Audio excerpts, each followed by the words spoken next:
Thank you, Madam President. Esteemed members of the Security Council, I wish to extend our gratitude to the Russian Federation for convening this important meeting and to the briefers for their insightful contribution regarding the ongoing situation in Gaza. Madam President, Recent developments in the conflict have been alarming and heartbreaking. While we welcome the diplomatic efforts to end the violence, including the recent Gaza Peace Summit in Sharm el-Sheikh and the signing of the plan to cease hostilities in Gaza, we must recognize that these steps, though commendable, do not yet signify the end of the enduring suffering that the Palestinian population has faced for decades. The full implementation of the provisions agreed upon is crucial, and we urge the Israeli apartheid regime to uphold its commitments to the Sharm el-Sheikh Agreement. The occupying power must demonstrate genuine dedication to international law and fulfill its obligations as a member of this esteemed organization. We are encouraged by the return of thousands of Palestinians to what remains of their homes in northern Gaza, following the unprecedented destruction of their properties and the loss of life of the Palestinians in their thousands.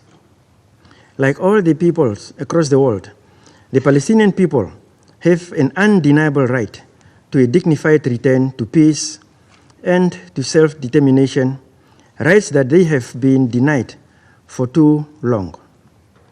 As we move forward, Namibia emphasizes the urgent need to rebuild the infrastructure across Gaza, which is essential for the restoration of normalcy and dignity for its inhabitants.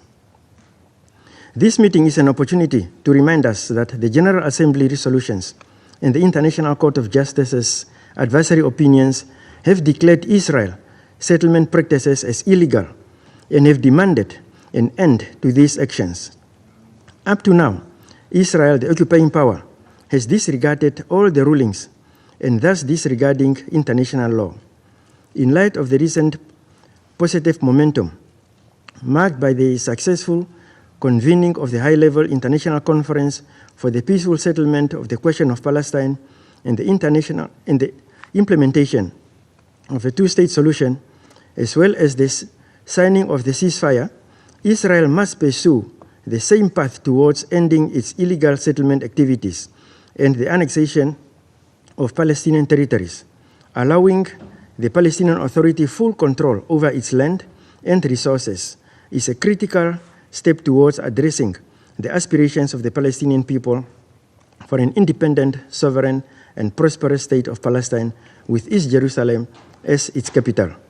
Madam President, Namibia welcomes the resumption of the deliveries of the life-saving food and medical supplies to Gaza at a scale which the population has been deprived of since the onset of Israel's military operation in 2023. Humanitarian assistance, needless to say, is not a privilege. It is a normal and legal obligation that must be adhered to under international humanitarian law and the United Nations resolutions. We therefore call for an end to any attempt to disband UNRWA or impose limitations on its operations in the occupied Palestinian territories. UNRWA remains the backbone of the humanitarian support for the Palestinian people, equipped to meet critical needs in education, health, sustainable livelihoods. Let us reaffirm our commitment to ensure that UNRWA is funded adequately and protected. Ultimately, the two-state solution remains the only viable path to achieving a just and lasting solution to the Israeli-Palestinian conflict and securing peace across the region. Namibia urges this Council to take its responsibility seriously by finding consensus to admit the State of Palestine as a full member of the United Nations.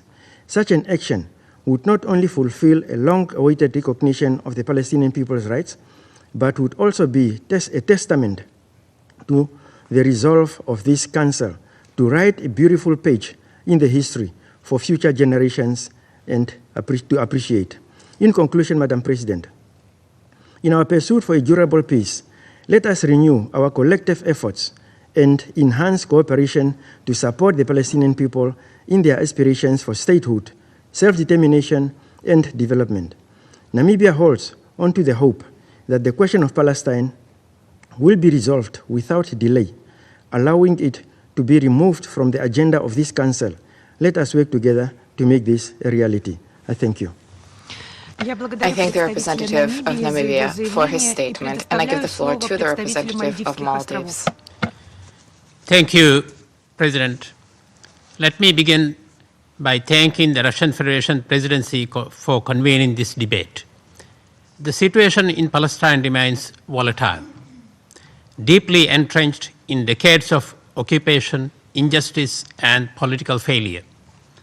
Recent developments include in the New York Declaration the wider recognition of Palestinian sovereignty and the ceasefire agreements signed in Egypt this month demonstrate the power of unity in action and reflect a deepening commitment to a just and lasting peace. That peace, however, will come only when obligations are honored, the rights of Palestinian peoples are recognized, and the illegal occupation ends.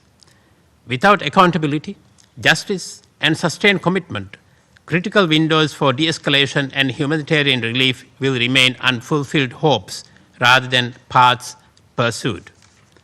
This relentless cycle of war crimes, crimes against humanity, and genocide has carved deeper wounds into Palestinian land and into the lives of its people. These are scars that generations have been forced to inherit. When we speak of Gaza, we must speak of loss of families torn apart, homes reduced to rubble, and futures ripped away, especially from the children who have known nothing but conflict. This devastation demands accountability,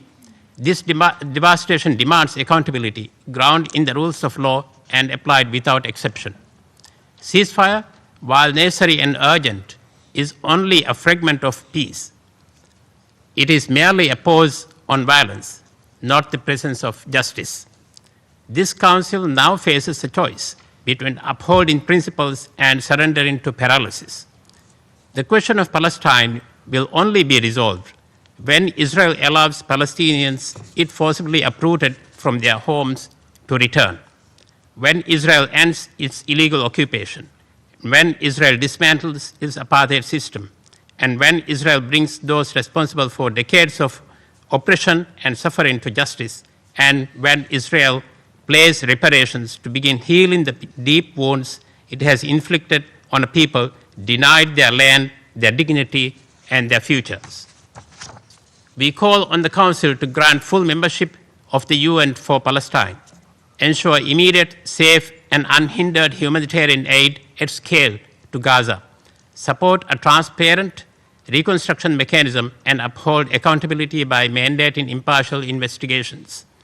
The path forward is clear: sustained, structured, and transparent peace process that delivers reconciliation, reconstruction, and accountability.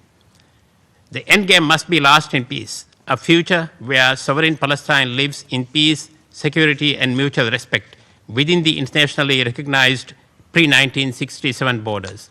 I thank you. I thank the representative of Maldives for his statement, and I give the floor to the representative of Italy. Thank you, Madam President. Italy aligns itself with the statement delivered on behalf of the European Union and its member states, and wish to offer the following remarks in our national capacity. The Sharm el-Sheikh Summit for Peace marked the pivotal moment for the Middle East. The ceasefire between Israel and Hamas, the liberation of the hostages, and the resumption of humanitarian assistance in the Gaza Strip bring us a step closer to peace.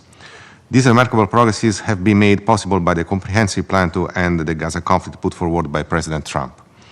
Italy strongly supports the US initiative and is ready to contribute to its full implementation. We call all parties to respect the agreements. Hamas must cease its rule over Gaza, as it cannot play any role in the future of Palestine. Italy will continue to support the Palestinian Authority and its program of reforms, with a view to realize Palestinian statehood and the unification of Gaza and the West Bank. In the meantime, it's urgent to enhance humanitarian assistance in close coordination with the United Nations and international civil society organizations. In the last 2 years, the Italian government has stepped up efforts at the benefit of the civilian population in Gaza in close coordination with regional partners. Italy has been at the forefront of the humanitarian response, sending critical aid with the Food for Gaza initiative and evacuating 196 Palestinian young patients, along with their families, for medical treatment. We are ready to expand our efforts for the reconstruction of Gaza with a focus on health, In this spirit, in the coming weeks, we will co-convene the international conference that Egypt is organizing on this issue. As we witnessed in the last 2 weeks, the ceasefire is fragile and the situation extremely volatile, also due to the violence spreading between Hamas and the other armed groups. The deployment of the International Stabilization Force can make a huge difference. Italy will contribute to this mission in line with our long-standing commitment to security in the area and our role in the high-level conference on the two-state solutions. We believe that a clear mandate of the Security Council would give legitimacy to this force, opening up to the contribution of the Arab states and the entire UN membership. We call on the Security Council members to adopt such a resolution in order to allow us to move forward with the US 20-point plan. Peace in Gaza is a unique opportunity for the regional stability that we cannot miss. Never before have the countries of the Middle East seemed so interconnected. Last year brought major developments, namely the fall of the Assad regime and the ceasefire between Israel and Hezbollah, which helped break the political deadlock. We are now called upon to support Syria and Lebanon in meeting these challenges ahead. In Syria, Italy supports an inclusive and peaceful political process to achieve, through the active participation of all components of Syrian society, the recovery of the country. Internal and external factors threaten Syria's unity and stability. We welcomed the roadmap announced by Damascus with the US and Jordan to address the crisis in Suaida, and we support the implementation of the agreement with the SDF. We hope that Syria would be soon ready to join the international fight against terrorism. Turning to Lebanon, to ensure institutional strengthening is key. Italy will not fail to help the Lebanese authorities stabilize the country and undertake critical reforms. Respect for the ceasefire on both sides of the blue line, the disarmament of Hezbollah, and the monopoly of the state over the holding of weapons are essential parts of it. And at the head of UNIFIL for the 5th time, Italy will continue to strengthen the Lebanese forces in order to facilitate their full redeployment in line with the UNSC Resolution 1701. For Italy, there is a real chance to achieve a positive transformation in the entire region. We remain steadfast in our belief that dialogue, inclusiveness, and multilateral cooperation are the only viable foundations for the lasting peace in the Middle East.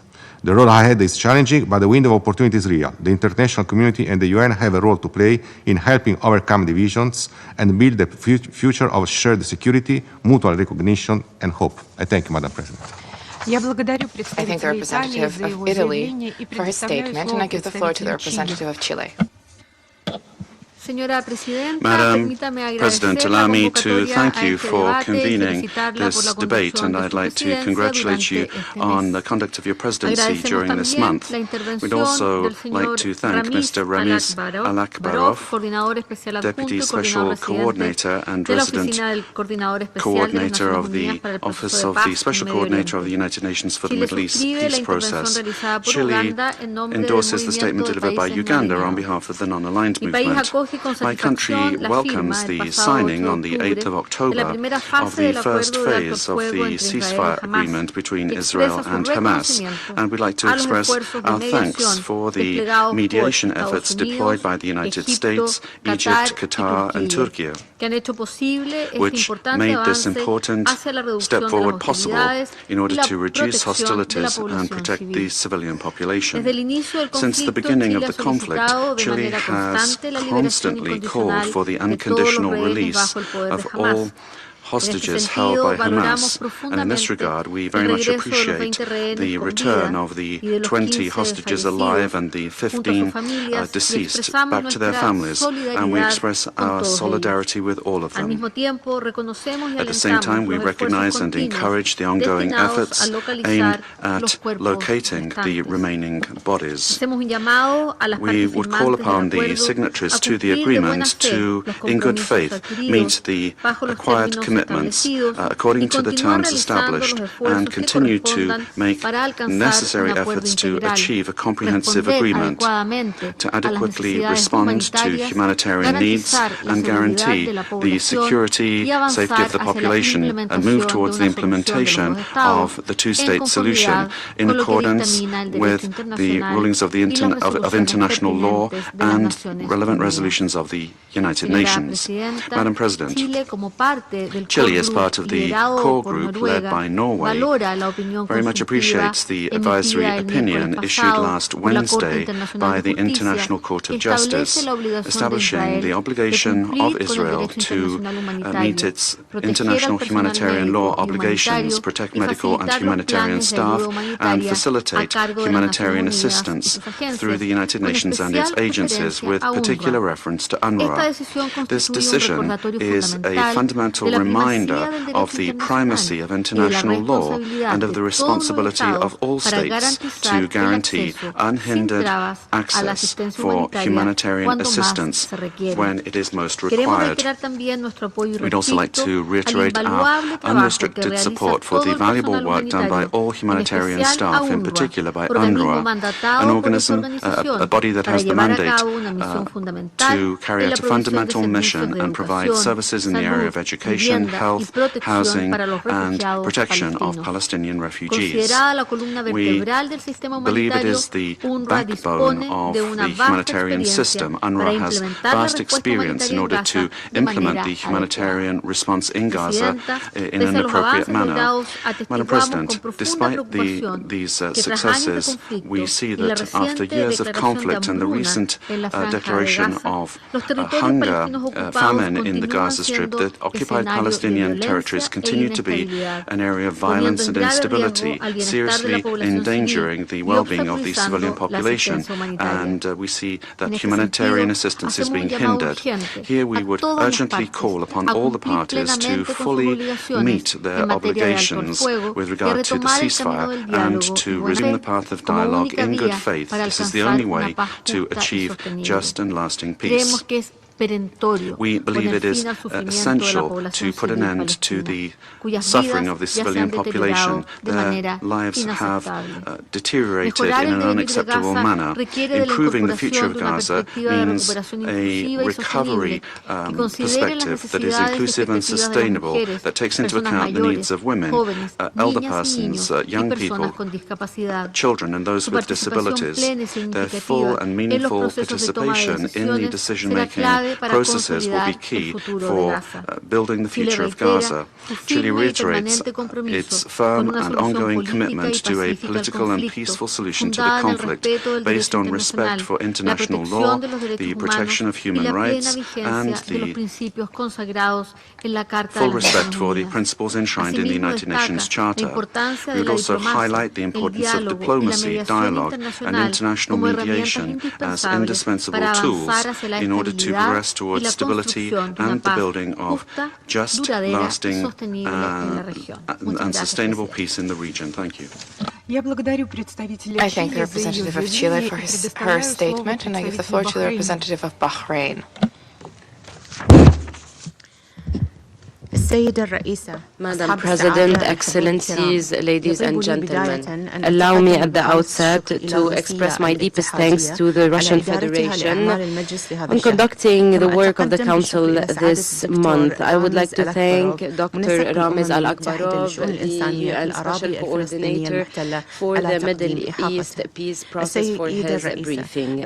Madam President, as you may know, the region is going through a lot of suffering, basically due to the Palestinian question. The Middle East has gone through a number of conflicts and wars, as well as blatant violations that led to great damage that cannot be the great damage in infrastructure. We have always stressed our firm belief in the need of solving conflicts through diplomacy and dialogue to open the way for a future for future generations.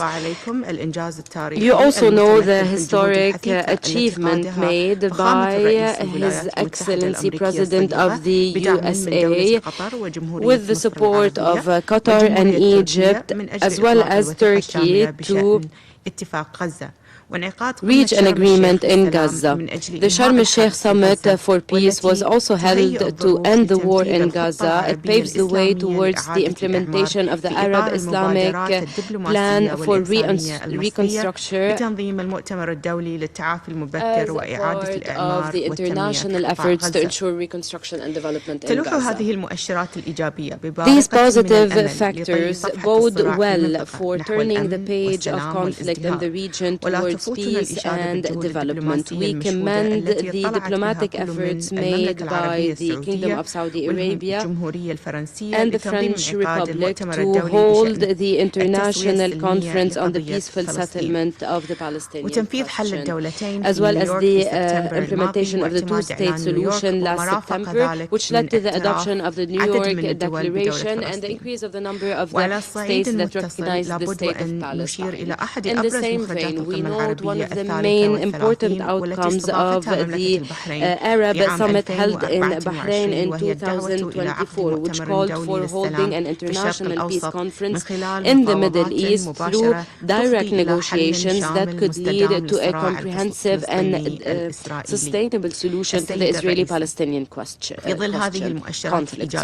Madam President, in light of these positive developments, we renew our call upon the international community to support the Palestinian people so that they can have and enjoy their inalienable rights, and they can launch a political process that leads to the establishment of an independent Palestinian state with East Jerusalem as a capital, in line with the two-state solution and resolutions of international legitimacy, as well as the admission of the State of Palestine as a full member at the UN. We also stress the need for seizing all practices that impede the two-state solution, including the recent activities that threaten this solution. Madam President, ladies and gentlemen, in conclusion, we stress that we stand fully ready to cooperate with the international community to ensure a safe and prosperous future for the people of the region and the world, based on our vision for peace, coexistence, and prosperity, which focuses, one, on committing to peaceful settlement of conflict, two, promoting peace, tolerance, coexistence, and dialogue among religions, and three, promoting strategic partnerships internationally to ensure safety, security, and prosperity. Thank you, Madam President. I thank the representative of Bahrain for her statement, and I now give the floor to the representative of the Kingdom of the Netherlands. Thank you, Madam President. The Kingdom of the Netherlands aligns itself with the EU and welcomes the agreement on the first phase of the comprehensive plan of President Trump to end the conflict in Gaza. We thank the US, Qatar, Egypt, and Turkey for their mediation in this regard. This plan should be a turning point for peace and stability in the Middle East. 2 years of unimaginable suffering for the Palestinians in Gaza, as well as the hostages and their families, can come to an end. This is a hopeful beginning. The Kingdom of the Netherlands calls on all parties to fully implement the deal. The deceased hostages have to be returned by Hamas, and humanitarian aid must flow into Gaza. Hamas must disarm, and we condemn any action that endanger the implementation of this deal. Demilitarization and dismantling of Hamas, as well as reconstruction of Gaza, are crucial. Together with Egypt and others, the Kingdom of the Netherlands will be co-hosting a reconstruction conference in Cairo. We must also remain aware of the situation on the West Bank. The Kingdom of the Netherlands condemns plans and actions that undermine the right of self-determination of the Palestinian people and reject any plans that allude towards annexation. We call upon the Palestinian Authority to reform and call on Israel to release withheld clearance revenues. We reiterate our call for independent investigations into violations of international law. The Kingdom of the Netherlands will continue to strive for a lasting solution that has the support of both parties, for which the two-state solution remains the basis. The recent New York Declaration is an important step towards this goal. We must pursue peace, stability, and justice. I thank you. I thank the representative of the Kingdom of the Netherlands for her statement, and I give the floor to the representative of Sri Lanka. Thank you, Madam President. Sri Lanka aligns itself with the statement delivered by Uganda on behalf of the non-aligned movement.